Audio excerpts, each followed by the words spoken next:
آقای باباجان از تاجیکستان.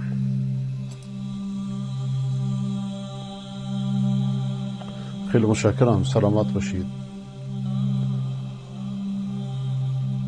اگر کسی در حالت جنابت باشد و آب گرمی نداشته باشد و یا آب آنها به مقدار وضو باشد و یا جای برای غسل کردن نباشد، در این صورت چه باید کند؟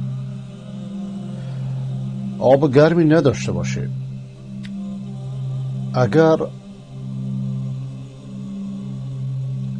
استعمال آب سرد باعث ضرر بالغش میشه، یعنی در بعضی جاها مثل همه جای دنیا که خاورمیانه نیست که شما در روسیه هستید 20 درجه زیر صفر 30 درجه زیر صفر، به مجردی که با آب سرد آبتنی کنی میمیری، جا به جا سکته میکنی. در چنین حالتی تیمم میکنه.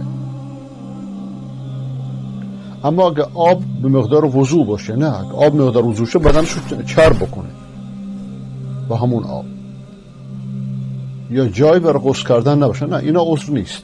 یا مثلا تو زندان باشه، جنابت کنه، آب نیست، در بسته، چیکار کنه؟ با تیمم بکنه. در چنین حالتهای سختی که گفتم ضرورت ها محظورات ها بر میداره.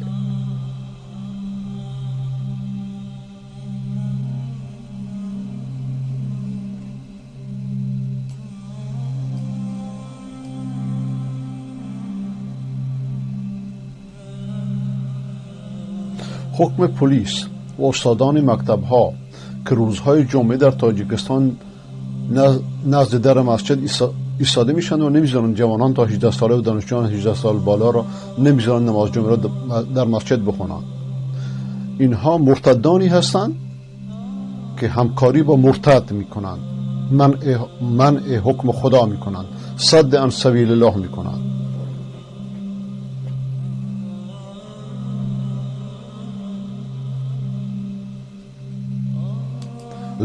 بعضی از اساتید میگن ما نمیخوایم اما مجبور هستیم. لا طاعت لمخلوق فی معصیت الخالق.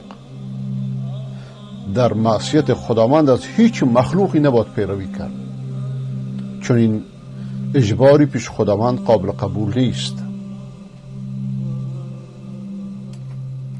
خداوند لعنت کند کسانی را که مردم را از شرع خدا منع میکنند، از نماز جمعه منع میکنند.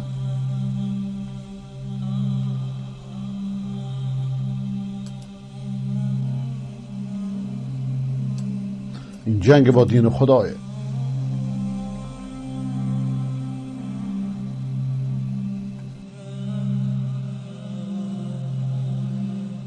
السلام علیکم و رحمت الله و برکاته.